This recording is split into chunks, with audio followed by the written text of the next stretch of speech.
একদিন সকালে ছোট্ট মেয়ে নীলু বাড়ির পেছনের বাগানে ছিল। নীলু খুশি গলায় বলল, আহা, আজকের আকাশটা কি সুন্দর, ফুলগুলোও হাসছে যেন।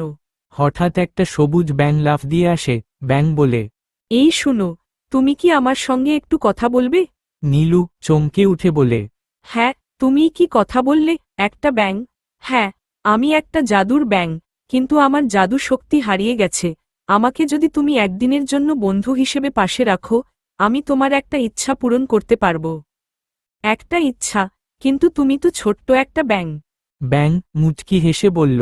বন্ধু হতে কি আকার বড় হতে হয়? নীলু ব্যাঙটিকে নিজের হাতে তুলে নেয় এবং সারাদিন তার সঙ্গে খেলে, খাবার দেয়, গল্প পড়ে শোনায়। তুমি জানো, আমি কখনো কারো সঙ্গে এরকম মজা করিনি। তুমি সত্যি অনেক মজার ব্যাঙ।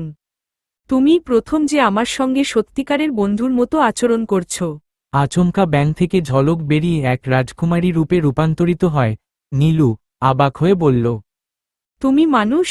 রাজকুমারী মৃদু হেসে বলল, আমি ছিলাম এক রাজকুমারী, এক জাদুকরী আমাকে অভিশাপ দিয়েছিল, বলেছিল, যেদিন একজন সত্যিকারের বন্ধু পাবে, সেদিন আমি মুক্ত হব। আজ তুমিই সেই বন্ধু। ওয়াও, তাহলে এখন তুমি আমার একটা ইচ্ছা পূরণ করবে? হ্যাঁ, বলো কি চাও? আমি চাই পৃথিবীর সব বাচ্চাদের যেন এমন একজন বন্ধু থাকে, যে কখনো তাদের একা ফেলে না।